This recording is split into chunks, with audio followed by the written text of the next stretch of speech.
انہوں نے صرف یہ عمل کیا کہ یہ آپس میں نہ رشتہ دار تھے، نہ تعلق دار تھے، نہ ان کا خاندان ایک تھا، نہ کنبہ ایک تھا، ایک دوسرے سے شدید محبت کرتے تھے، اپنے بھائیوں سے بڑھ کے محبت کرتے تھے، اس لیے کہ اس کی بنیاد دین تھی۔ ایک دوسرے کو پسند کرتے تھے، یہ بندہ بڑا دیندار ہے، مجھے اس سے محبت ہے۔ نبی کریم صلی اللہ علیہ وسلم کے پاس ایک صحابی آئے، اللہ کے رسول کو آ کے کہنے لگے فلاں بندے سے میں بڑی محبت کرتا ہوں۔ رسول اللہ نے کہا بھاگ کے جا، اس کو خبر کر دے۔ اللہ کے رسول کیا بتلا دوں؟ ہاں تو اس کو خبر کر، کیونکہ کل قیامت کے دن دو محبت کرنے والے اللہ کے لیے نور کے ممبروں کے اوپر بیٹھے ہوں گے۔ اس لیے جو دین کی محبت ہے، اس کا اظہار ایک دوسرے سے کر دینے سے آپس میں دین کا رشتہ، دین کی محبت بڑھتی ہے۔ معزز سامعین گرامی قدر، جنتی جنت میں داخل ہوتے چلے جا رہے ہیں۔ کل آپ کے سامنے حور کے بعض صفات کو اور بعض باتوں کو رکھا تھا۔ حقیقت بات تو یہ ہے، اگر ہم وہ تفصیلات بیان کریں جو نبی محترم نے بیان کی ہیں، پھر یہ ان کو تکلیف ہوتی ہے۔ گندی عورتوں کی فلمیں دیکھنے والے اور ڈرامے دیکھنے والے ہم پہ اعتراض کرتے یہ حوروں کی تفصیلات بیان کر رہے ہیں۔ صرف ایک حدیث انسان کے ہوش کو ٹھکانے لگا دے۔ نبی محترم صلی اللہ علیہ وسلم نے کہا جب بندہ جنت میں داخل ہوگا اس کو یہ بشارت دے دی جائے گی، اب یہاں پہ تجھے کبھی کوئی بیماری نہیں آنی، کبھی کچھ بولو براز کی حاجت محسوس نہیں ہونی، بلکہ کیا ہونا ہے وَحَاجَّةُ أَحَدِهِمْ جُشَاءٌ وَرَشْحٌ كَرَشْحِ الْمِسْكِ۔ کیا مطلب؟ کسی ایک بندے کی سب سے بڑی حاجت، یعنی جو حاجات دنیا کے اندر ہم بولو براز کی انسان کے ساتھ نتھی ہوئی بھی ہیں، کھانا کھائے گا تو نکالنا بھی ہے، وہاں پہ جنت میں کیا یہ معاملہ ہوگا؟ نہیں۔ وَحَاجَّةُ أَحَدِهِمْ جُشَاءٌ، زیادہ سے زیادہ جو حاجت مرد یا عورت کی ہوگی وہ ہلکا سا ایک ڈکار آئے گا، یا زیادہ سے زیادہ ایسا پسینہ آئے گا جس کی خوشبو سے ساری فضا معطر ہو جائے گی۔ یہ مسلمان کی حاجت ہوگی، اور مسلمان کے استقبال کے اندر جب ان کی بیویاں ان کے استقبالی کلمات کہیں گی ہم ہمیشہ رہنے والی ہیں، ہم کبھی تمہیں تنگ نہ کرنے والی ہیں، ہم کبھی جھگڑا نہ کرنے والی ہیں، انسان صرف اپنی بیوی کو دیکھے گا، حیران رہ جائے گا، ششدر رہ جائے گا۔ اتنا حسن، اتنی ذبائش، اتنی آرائش، حدیث کے الفاظ ہیں، انسان دھنگ رہ جاتا ہے۔ 70 برس اس کے ساتھ مشغول رہے گا، نظر اٹھائے گا، دوسری کی طرف مشغول ہو جائے گا، نظر اٹھائے گا، تیسری کو اس سے زیادہ خوبصورت محسوس کرے گا، چوتھی کے پاس جائے گا، چوتھی سے پوچھے گا میں نے کتنا عرصہ آپ کے پاس گزارا، وہ کہے گی اے سرتاج آپ کو کیا معلوم، آپ نے ہر ایک کے ساتھ 70 برس گزار دیے، آپ کو وقت کے گزرنے کا بھی اندازہ نہیں ہو رہا۔ نبی کریم صلی اللہ علیہ وسلم نے مردوں کے لیے اگر یہ بات کی ہے تو بعض عورتوں کو یہ سوال پیدا ہوتا ہے ہمارے لیے کیا ہے؟ اے میری بہنوں بیٹیوں، نبی کریم صلی اللہ علیہ وسلم کی حدیث آپ کے دلوں کے اوپر مرہم رکھنے کے لیے کافی نہیں ہے کہ آپ کے لیے جنت میں جو خامن ہوں گے ان میں سے ہر ایک کی صفت نبی کریم صلی اللہ علیہ وسلم نے بیان کر دی۔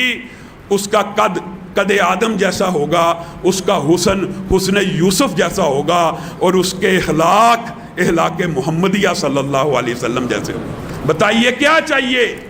خوبصورتی بھی مل گئی، حسن بھی مل گیا، جوانی بھی مل گئی، طاقت بھی مل گئی، اور سب سے بڑی بات کیا ہوتی ہے؟ اخلاق۔ حسن اخلاق ایسا ہوگا کہ ہر جنتی کو یہ تاکید کی جائے گی، اور اللہ تعالیٰ بلٹ ان کر دے گا جیسے نبی محترم صلی اللہ علیہ وسلم کا اخلاق تھا، انہی کے اخلاق کے تابع انسان جو جنتی ہوگا اس کے اخلاق کو کر دیا جائے گا۔ ہر جنتی کی عمر 30 سے 33 برس کی ہوگی، لیکن جوانی ایسی ہوگی کہ داڑھی کا ایک بال بھی نہیں آیا ہوگا۔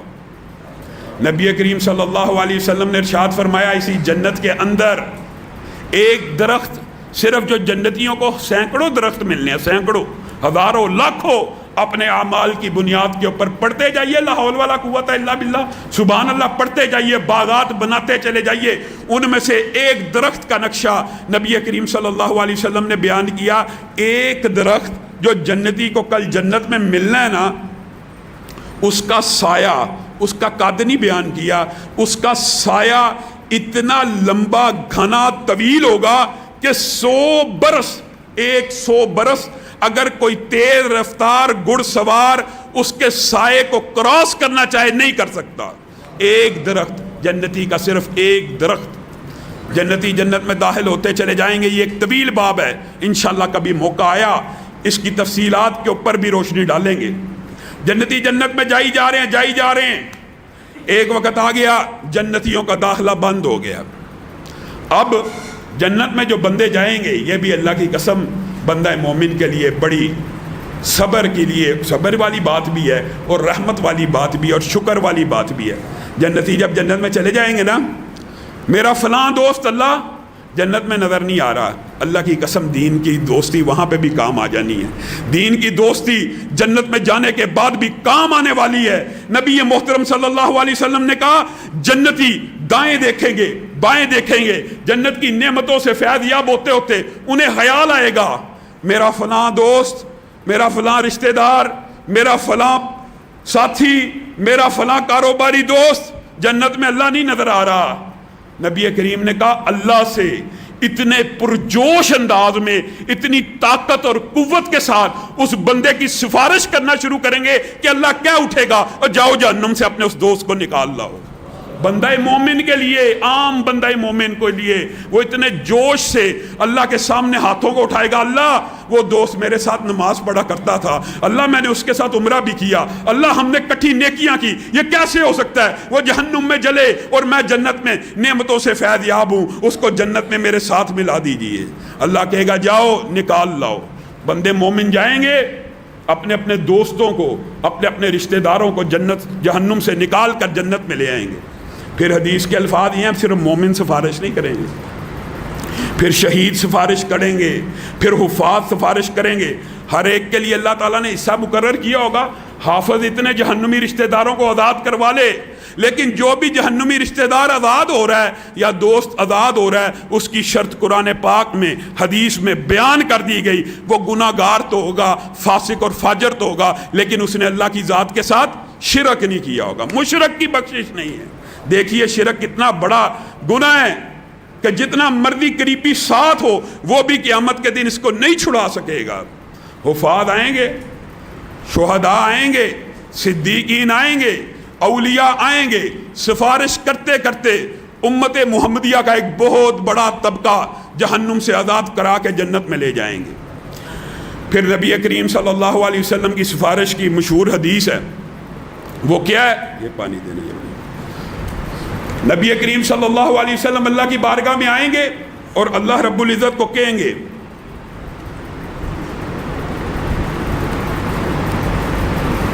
اللہ تعالیٰ میری امت کے بعض لوگ جہنم میں جل رہے ہیں، اے رب میری امت کے بعض لوگ جہنم میں جل رہے ہیں، مجھے محسوس ہو رہا ہے میں اپنی بعض امت کو جنت میں نہیں دیکھ رہا، اللہ ان کو آزاد کر دے۔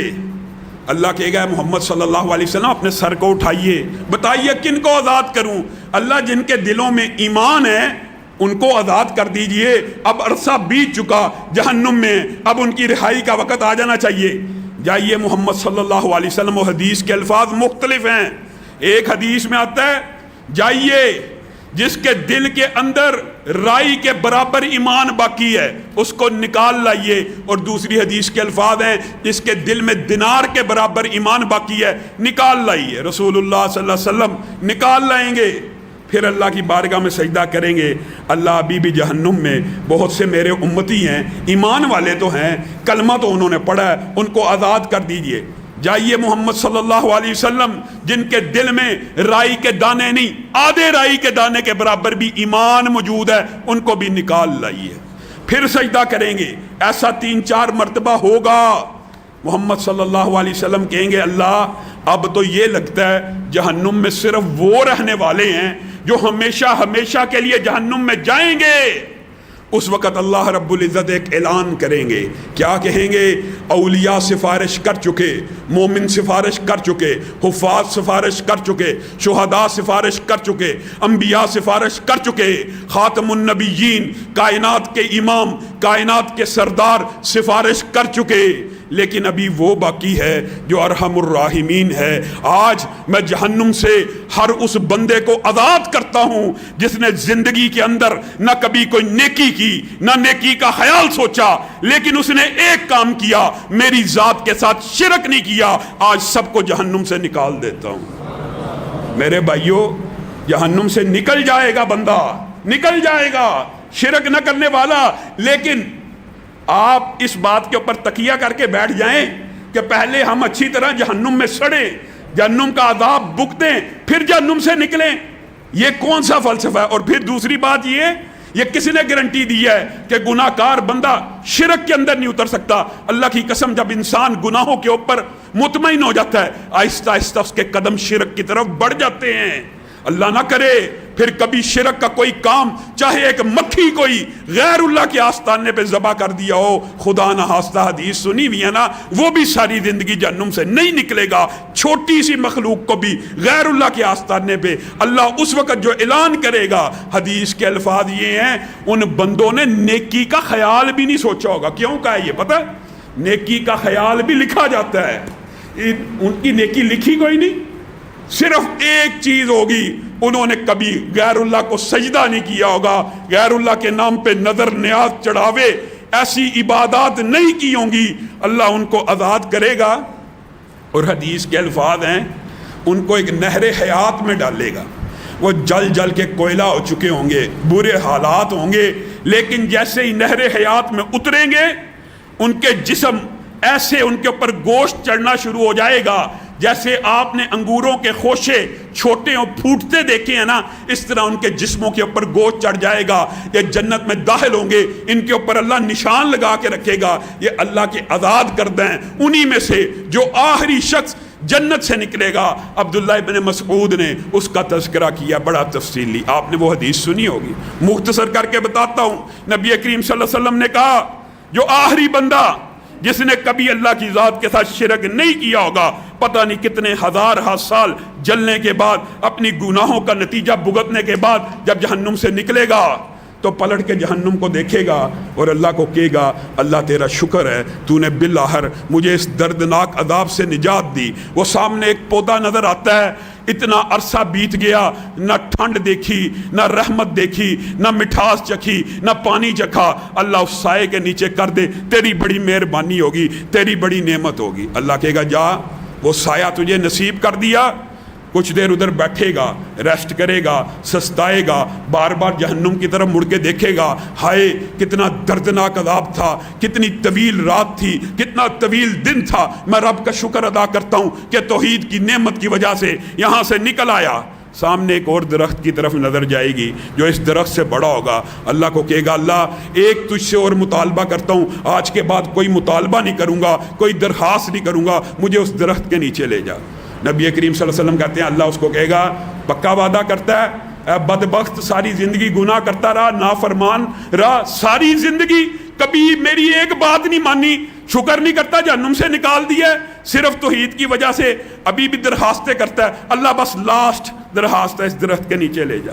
نبی کریم نے کہا، اللہ اس کو لے جائے گا، پھر کچھ عرصہ گزرے گا، پھر رب کو پکارنا شروع کر دے گا، رب تو بڑا رحمان ہے، مجھے اندازہ نہیں ہو سکا دنیا میں تیری رحمت کو جانچ نہیں سکا، اب تو اپنی رحمت کے نظارے دکھا۔ وہ ایک بڑا درخت نظر آتا ہے، اس کے نیچے لے جا، اللہ کی قسم آخری مطالبہ ہے، آخری دفعہ کہہ رہا ہوں، اس کے بعد کبھی کلام نہیں کروں گا۔ اللہ کہے گا، اتنا بڑا نافرمان مجرم آدمی پھر بولنا شروع کر دیا، پھر درخواست کرنا شروع کر دی، شکر نہیں کرتا، جہنم سے نکلا ہے۔ حدیث کے الفاظ ہیں، 4 5 6 دفعہ کرتا کرتا جنت کے دروازے پہ پہنچ جائے گا، اللہ کو ایک دم مخاطب ہو کے کہے گا، اللہ جنت کے دروازے پہ لے آیا ہے، تیری رحمت اتنی وسیع ہے، اگر صرف اندر داخل کر دے تجھے کیا فرق پڑ جائے گا۔ اللہ رب العزت اس وقت اس کو جواب دیں گے، اچانک، حدیث کے الفاظ ہیں، اچانک، اے میرے بندے، اے میرے سب سے زیادہ گناہگار اور نافرمان بندے، آج تک دنیا کے اندر آدم سے لے کر قیامت تک جتنی نعمتیں پیدا کی، اگر اس کو 10 سے ضرب دے دوں، زمین اور آسمان کے مابین جتنی خلا ہے اس کو 10 سے ضرب دے کے تجھے اتنی جنت عنایت کر دوں، تو کیا کہے گا؟ پھر مجھ سے سوال کرے گا، وہ بندے کے منہ سے بے اختیار نکلے گا، یا رب تو اتنا بڑا رب ہے، اتنا بڑا کریم ہے، مجھ گناہگار بندے سے مذاق کرتا ہے۔ اللہ رب العزت اس کے جواب میں حدیث میں آتا ہے، نبی کریم جب بھی یہ حدیث بیان کرتے آپ مسکرانا شروع کر دیتے، آپ کی داڑھیں نظر آنا شروع ہو جاتی، اور آپ کہتے اللہ کی قسم اس جہنمی کے الفاظ سے اللہ مسکرا اٹھے گا، اللہ اس سے راضی ہو جائے گا، 10 گنا جنت دے دے گا۔ یہ دنیا کے اندر سب سے زیادہ نافرمان بندہ، اس کے لیے اگر اللہ نے اتنی بڑی جنت رکھی ہے تو سبحان اللہ، جو پہلے ہی حلے میں جنت میں جائیں گے ان کے مناظر کیا ہوں گے۔ حقیقت بات یہ ہے کہ جنت کے 100 درجے ہیں ایک حدیث میں، لیکن اصل جو مفسرین نے بیان کیا جنت میں 6000 سے اوپر درجے ہیں۔ اس کی دلیل کیا ہے؟ اس کی دلیل یہ حدیث ہے کہ قرآن کے حافظ کو کہا جائے گا پڑھتا جا، چڑھتا جا، ہر آیت کے ساتھ ایک درجہ چڑھے گا، تو مفسرین اور محدثین نے لکھا اصل درجے 6000 سے بھی زائد ہوں گے۔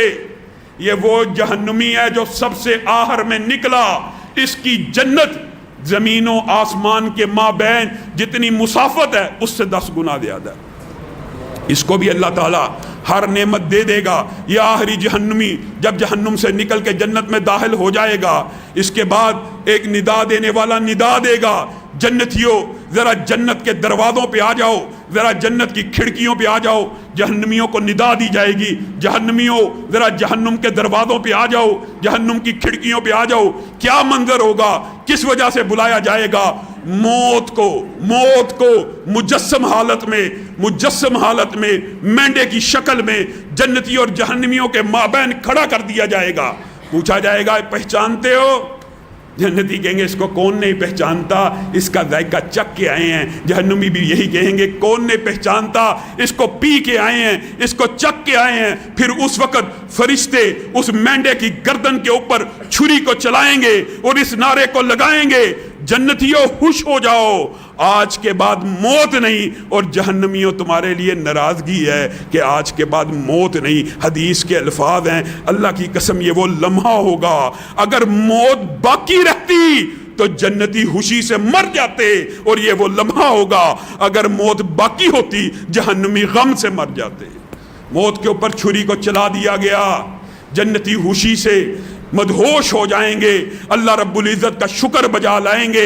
اللہ رب العزت پوچھیں گے اے جنتیوں کس حال میں ہو؟ جنتی کہیں گے اللہ حوریں مل گئی، غلمان مل گئے۔ جو صاحب کا حدیث بیان کی ہے نا، اس کا ایک سند انشاءاللہ کبھی موقع ملا، یا اس بارے میں مشہور ہے کہ یہ وہی آدمی ہے، یا ہو سکتا ہے اس آدمی سے فرق ہے، اس کے بارے میں یہ الفاظ بھی ملتے ہیں کہ جب وہ جنت میں داخل ہوگا اپنے سامنے اپنے خادم فرشتے کو دیکھے گا، اس کو سجدہ کرنا شروع ہو گیا، شاید رب ہے معاذ، اس کو سجدہ کرنا شروع، اتنا نورانی، وہ کہے گا سر اٹھائیے سرتاج، میں تو آپ کا خادم ہوں۔ جنتیوں سے پوچھا جائے گا کس حال میں؟ وہ کہیں گے حوریں ملی، غلمان ملے، نوکر ملے، پانی ملا، آب زمزم ملا، حوض کوثر کا پانی ملا، دودھ ملا، شہد ملا، ہر چیز مل گئی۔ رب تجھ سے راضی ہیں، لا یرون فیہا شمسا ولا زمہریرا، موسم بہار مل گیا۔ اب تو لگتا ہے دنیا میں کسی نعمت کی، جنت میں کسی نعمت کی کوئی خواہش باقی نہیں رہی۔ اللہ اس وقت اعلان کرے گا، کہے گا وَرِضْوَانٌ مِّنَ اللَّهِ اکبر، جاؤ ان ساری نعمتوں سے بڑی نعمت میں تمہیں آج یہ عنایت کرتا ہوں، جس طرح تمہارے باپ آدم کو جنت سے ناراض ہو کے نکال دیا تھا، جاؤ آدم کے سارے بیٹوں، آج کے بعد رب تم سے کبھی جنت میں ناراض نہیں ہوگا۔ جنتی رب کے سامنے سجدے میں گر جائیں گے اور ان کو ادراک ہوگا اور ان کو شعور ہوگا، اللہ کی قسم یہ نعمت واقعی باقی سب نعمتوں سے بڑی ہے، ہمیں تو اس بات کا ادراک اور شعور ہی نہیں تھا۔ اگر آپ دوبارہ ناراض ہو گئے یہ نعمتیں چھن جائیں گی۔ اس نعمت نے جنت کی ساری نعمتوں کو نیچے کر دیا۔ رضوان من اللہ اکبر جو آیت ہے، جو ترجمہ ہے، اسی چیز کو ظاہر کرتی ہے کہ آدم کے بیٹے کے ساتھ جب رب راضی ہو جائے گا یہ جنت کی تمام نعمتوں کو ہیج کر دے گی۔ جنتی اللہ کے سامنے شکر گزاری سے سجدے میں پڑ جائیں گے۔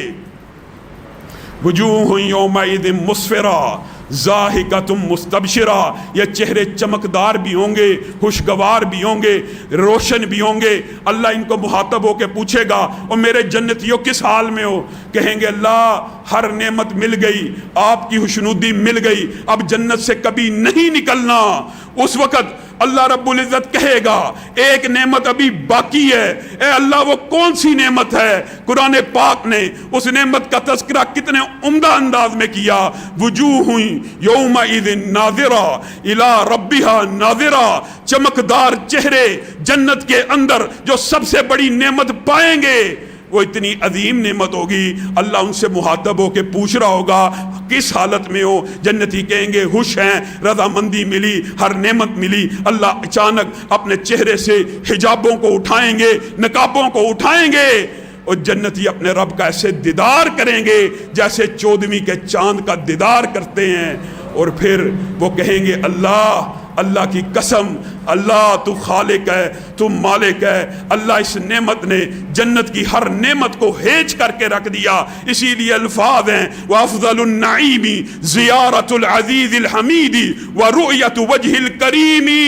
دنیا کی ساری نعمتوں سے، جنت کی ساری نعمتوں سے سب سے بڑی کوئی نعمت ہوگی تو یہ ہوگی کہ ایک خادم، ایک غلام، ایک بندہ اپنے خالق کے چہرے کا دیدار کر لے گا۔